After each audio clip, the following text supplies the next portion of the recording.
It's time now for Countywide, a special presentation of Yavapai Broadcasting News. Join Paul David and Kyle Benedict as they talk with our community's leaders, newsmakers, and people in the know. You'll hear about the hot topics that affect all our lives in Yavapai County. And now here's today's Countywide. Welcome to Countywide. I'm Kyle Benedict. Today we're talking about the Yavapai County Resource Advisory Committee, and specifically we have Yavapai County Supervisor Chip Davis in today. Chip, thanks for coming in. Thank you, Kyle. This is the first time I've sat down with you, so nice to officially meet you. It is. I've heard you on the radio many, many times. Glad to meet you. Yeah, you as well. So we kind of have a lot to cover here with the Yavapai Resource Advisory Committee. First off, can you just kind of give me a rundown about the committee and what it is that they do? The Resource Advisory Committee is set up to distribute funds into forest projects throughout Yavapai County. Those funds are derived from Title II and Title III projects, which is U.S. Forest Service, Department of Agriculture allocations. In 1908, Congress came to the realization that western states and counties had a large percentage of federal lands, and those federal lands didn't generate any property tax. And so to help offset that, they adopted the 25% rule, which essentially said 25% of all of the income that was derived off of the federal lands, they would return back to the states and the counties. So that was the origination of it and the purpose. We've had some fluctuation of that. I don't know if you recall, in the 1980s, the world was trying to go paperless and save the forest, and thus timber sales went down, the ability to share funds went down, so they redid it in 2000, created this Secure Rural Schools Act, and created a funding formula for counties to get kind of a steady stream of that federal money to come in, again, to offset the fact that we don't receive any property tax off of that land. So it's a good program. It's been good for the western states.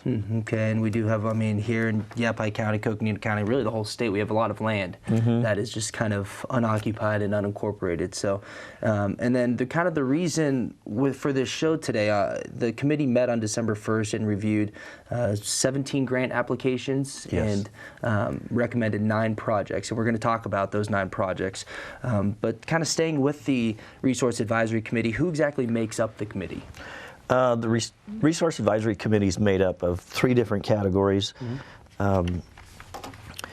Those categories are representation from industry, environmental groups, elected officials, and local people, local ranchers, agricultural users.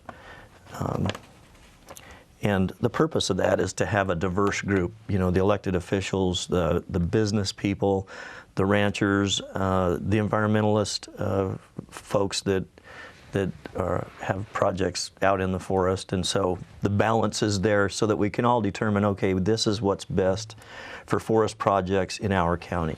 So you're kind of making sure everyone who's involved and is going to be affected has a voice, I imagine, right? It is, and it's very effective, and we're very diverse. We have membership from the Sierra Club to cattle ranchers to the off-road vehicle representatives to the equestrians. Then we have myself and another elected official, Supervisor Thurman. We have folks from the Research Society, Archaeological Society, very diverse, and we have some very exciting exchange of philosophies and debates of what's the appropriate use of federal lands. Yeah, well, you know, it's good that everyone kind of has a voice because, you know, when you have so many people, as we mentioned, there's so much land around here that people use for so many different things. Everyone has a voice in it that, you know, is kind of, everyone comes to agreement with what exactly we want to do with those lands. So are you looking to fill any positions on the committee, or do you need anybody from the community? Thank you, Kyle. Yes, we are. It's a 4-year appointment. It's a federal appointment, so there's a bit of a vetting process. So we want to start early, which would be now is appropriate for folks to apply to serve on the committee. we're nearing the end of this original 4-year term, and so we'll be seeking individuals to apply for the Resource Advisory Committee. And it really, really is rewarding. It allows folks the opportunity to see projects that are in their community and get them on the radar screen, try to get some of that funding to help our programs. And it has paid off sincerely. In all regions of Yavapai County. We have received great benefit. Okay, and for that, for people who are interested, or just for more information on this, Prescott National Forest spokesperson Debbie Maneely is the coordinator for the Resource Advisory Committee. She can be reached at dmaneely@fs.fed.us, or you can call her. Her phone number is 928-443-8130. Before we take our first break, real quick, how exactly does a project get considered? First step is an application. Generally, we do a press release or a number of press releases notifying the public, and then we'll also email folks if we know that they have an interest to let them know that we have received federal funding and what amounts available, and a brief description of the application process. And then the applications are filled out. Most generally always have approval of the district ranger of the forest of which they want to do the improvements. And then it gets sent in to Deb Maneely at the Forest Service, and she puts packets together for the members. It's sent out usually a month to 3 weeks in advance so that we have ample opportunity to study the applications, even go out in the field and look at the projects that are being proposed and determine their priority in the amount of needs that we have out there, which are huge. But we generally look for things that are going to help our economy, employ people, improve the forest health. So all of the projects that get vetted through are really good projects. Now, 17 grant applications, is that around normal that you guys review there? Our first year we had 40 projects. Okay. We had 40 projects, we approved 14. The second year we had 44 projects and approved 16 projects. 2012 we had 21 and approved 7. And then we missed 2013 due to funding, sequestration, etc. 2014 we began again. We had 24 projects and approved 6. And this year we had the 17 and approved 9. But altogether it's been an infuse of about $1.8 million into Yavapai County forest projects. Oh, wow. So that's, it's definitely a big deal. And as you mentioned, we have this committee full of kind of a melting pot of everybody who's part of this county. And then again, they're looking for some people to apply for it. So you can call Debbie Maneely at 928-443-8130. We'll give that phone number out later as well. We're going to take our first break. When we come back, we'll dive into some of those 9 projects that were approved, totaling $317,000. We'll talk about all that coming up here on Countywide. We'll see you in a couple minutes.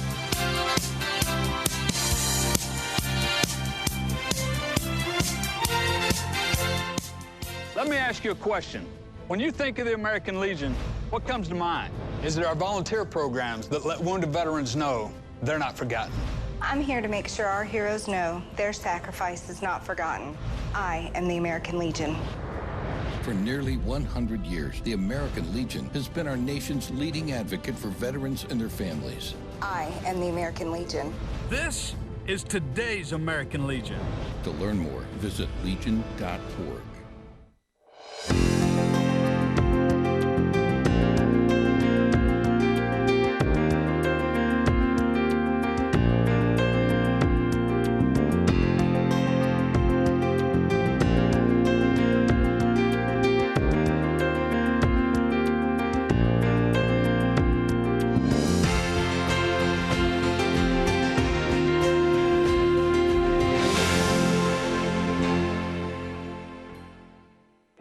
As an American, it's hard to hear that we have a serious hunger issue in our country. And as a parent, it's even harder to hear that 1 in 5 of our kids struggles with hunger, especially when billions of pounds of good food are wasted every year. Feeding America is a nationwide network of food banks that helps provide billions of meals to families in need right in your community. Visit feedingamerica.org to support Feeding America in your local food bank. Together we can solve hunger. Together, we're Feeding America. How are your girls? Stacy's good. Maggie, she's just gotten so angry. I don't know any of her new friends. And we found out she's gotten into drugs. It's probably just a phase. Most people don't know what to say about drugs. Yeah, she'll outgrow it. But we do. Visit us at drugfree.org.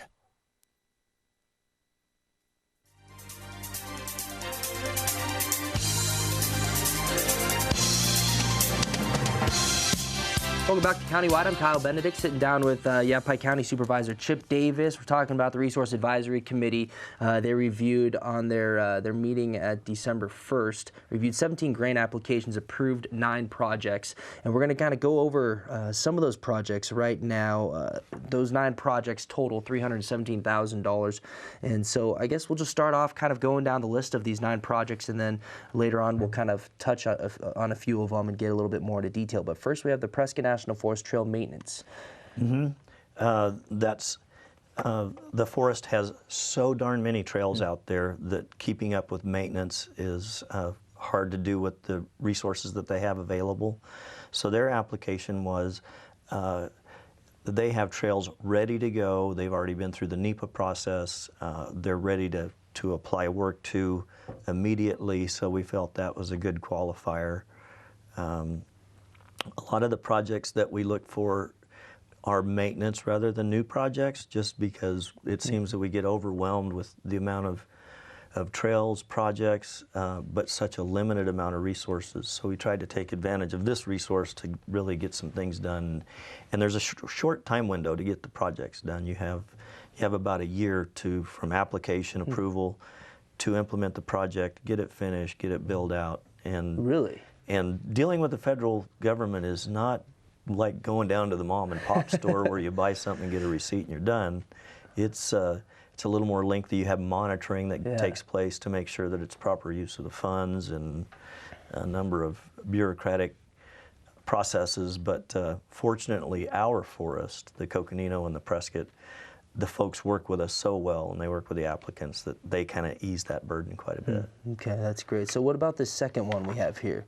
The Yavapai County Work Crews is a youth conservation corps, and in that program we hire youth and they are put to work out in the forest. They have a supervisor, they have all of the hand tools required, and they'll go in and do different maintenance projects that are deemed priority by the district rangers. Okay, so that's number 2. Number 3, we have the Fuels Reduction and Habitat Improvement Plan for the Highland Center for Natural History. And this is a great project for anyone that hasn't been to the Highland Center for Natural History, located in Prescott. It's a project out in the forest. It's been a partnership with private funding and National Forest Service funding. And it's a Highland Center, it's an education center, but along with the education center, it actually has properties surrounding it. And the best tool that it offers, well, no, it offers a number of great tools, but one I really value is that they do land maintenance projects as an example to show how to make your home fire-wise, how to clear brush around your house to make sure that you're fire safe. You know, some people believe that it's complete clear cutting of all the land around their property, and that's not the case. It's the proper maintenance. You still have a beautiful landscape, but very fire safe. Okay, well, we talk about that in the news a lot, coming into fire season and whatnot, just kind of reminding people of the importance of that. Okay, so moving on to the number 4 project, Verde Watershed Restoration Coalition Habitat Improvement Project. And this is a proven program. Chip Norton and Friends of the Verde River have gone through and cleared out invasive species all along the Verde River. Tamarisk comes to mind as a hugely invasive species that, left untaken care of, it would eventually take over the entire Verde River in the Greenway. So these folks go out, they have volunteers, they have paid people, they use veterans for hire, and they go out in the riverland and they clear out all those invasive species. good for the river, good for the forest, and helps that proliferation of that invasive species. Okay, yeah, kind of good all around there. So moving on to number 6, Cornville non-motorized trail system trailheads. Yes, we're developing the old original Cohenville Trail, which was the wagon trail prior to the highway system in the Verde Valley, and we have a trailhead that's going to go in at Zaleski Road, and this is to help that project get completed. It's kind of been started and ran out of funding, so this will help finish it. That seems like a pretty large project there.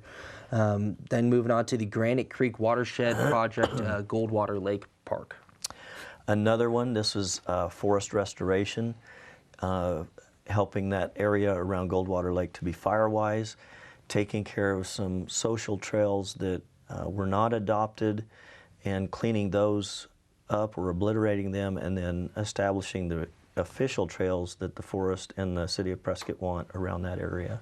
Okay, so is that kind of similar to this vegetation management on the National Forest land? Number 8 here, to improve watershed health. I guess this is more for watershed health. That's right? another partnership program. Okay. And that thing has about at least 9 different partners in it. It's got the Natural Resource Conservation District, the Forest Service, City of Prescott, Town of Prescott Valley, Yavapai County, and some private lands. And that is an experiment to do some land restoration to enhance water recharge in the area. So this is kind of a new experiment. It's just got off the ground here in the last year and a half. But it's an attempt, as we talk about water issues, to see if we can try some different processes that would improve water recharge into the Big Chino Basin. Okay. And then moving on to number 9, non-motorized trail system maintenance, Backbone Trail. Again, another hiking system, high priority for the Forest Service. And it is a hiking equestrian trail only, non-motorized, and another good project. And then what about, we have 2 alternates in addition to the 9 approved projects. What can you tell me about these 2 alternate projects? The alternates work, again, as an application comes in, there's a number of things that has to be cleared because it is federal land. So it has to have an Environmental Protection Agency clearance done on it, or perhaps it's already been done and it's ready to go, but some things come in and they are not finished and they're not ready to go. So we award the application, award the grant, and for some reason or another, it is not able to get started. It's not able to get off the ground. It's stalled. It doesn't. The volunteers don't follow through or something. Then we follow into the alternates, and we chose those particular alternates too because they're ready to go. They've already been environmentally cleared, and projects we know that we can immediately jump into because our desire is to not return any of our grant money back to the federal government, to keep it invested in Yavapai County. Okay, great. And those 2 alternate projects are Willow Creek Watershed Protection Project as well as Schoolhouse Gulch. We're going to take our second break. When we come back, we'll talk about the funding for these projects and where that funding comes from. We'll be right back a couple minutes here on Countywide.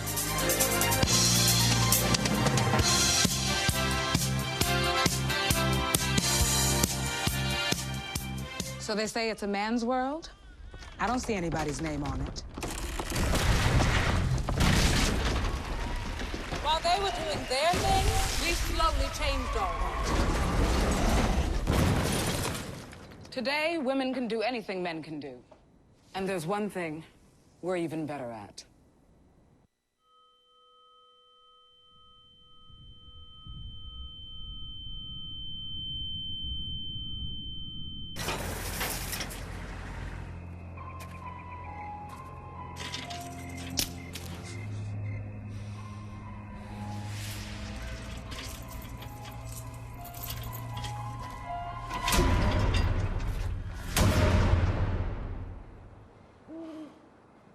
If you don't fix them, sparks from dragging tow chains could cause a wildfire, and that could be scary. Hi, Smokey. Only you can prevent wildfires. Hey, did you know 2.4 million loving cats and dogs in shelters and rescues need our help to find a home? Let's go to theshelterpetproject.org and meet if you are in a shelter near you. Harlow. Oh, she's one great listener who loves to hear all your stories. My kind of cat. Cerulo is a sweet, goofy boy who's eager to please. Sounds just like another dog I know. So go to theshelterpetproject.org, search your local shelters and rescues, and go for a cuddle with your next best friend. Adopt.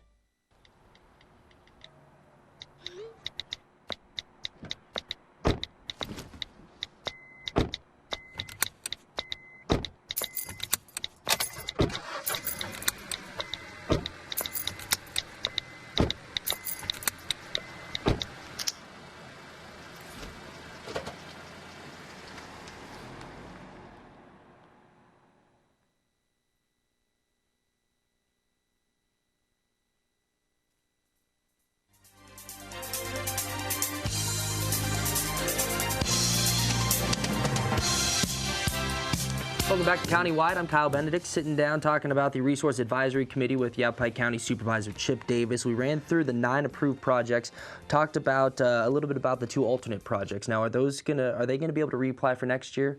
Yes, we hope they do. So there's no necessary priority there for next year with those because there were 2 alternates this year? No, we did feel they're great projects, but we can't forecast what our next round of applications will bring. Okay. So those are good projects, but you know, it's a clean slate when we start with the next application, which we hope actually happens within the next 6 months, that Congress reallocates the funding for this program and we get another shot at doing the projects.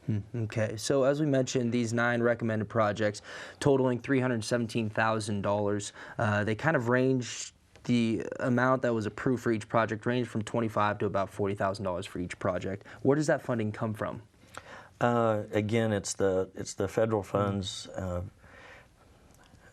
It's kind of a subcategory of the Payment in Lieu of Taxes program, PILT, again, which is allocated to the western states or any states that have a large amount of federal lands in it that doesn't have that ability to generate property tax. Okay, and you mentioned, I mean, that kind of money is going right back into it's staying here in the county, which I'm sure is kind of a big benefit for a lot of people. And we have another program which I'll throw out, but it's mostly to the other cities and towns within Yavapai County, but it's the Title II money. This program is called Title III, and we just did our allocation of Title II funds, which will total a little over $300,000 when we're done. And we do that just about every year. But that program is to go in and make communities fire-wise. So we'll go in around any community that has initiated a fire-wise community, and we obtain more federal money to go in and start cleaning those lands around the community, because, you know, generally that's where the danger is. The fire may originate inside of the community and spread to the forest and create catastrophic wildfire. But the other side is you could have catastrophic wildfire in the forest and then spread in and threaten the city. So that's a very, very good program for our communities, unincorporated or incorporated, to get your surrounding properties, the federal lands surrounding your private properties, into a fire-wise state. And it's good for both sides. It's good for the federal, it's good for the private lands. Yeah, and you know, we really kind of preach residents to make their property fire-wise, but when we're talking about, you know, if you have this fire raging through the community, if it gets big enough, large enough, it's kind of hard to stop that, even if you have 30 feet between your home and your brush. Okay, so again, they are looking, the Resource Advisory Committee, for some people to apply to be on the committee. You can do that by emailing Debbie Maneely. She's the coordinator, dmaneely@fs.fed.us. It's there on the screen, as well as over the telephone, 928-443-8130. That's going to do it today for Countywide. Chip, I appreciate you coming down. And thank you. Yes, officially meeting you and sitting down with you, so thanks for making the trip in here. Okay, that's the Resource Advisory Committee. That's Countywide today. We'll see you guys next time.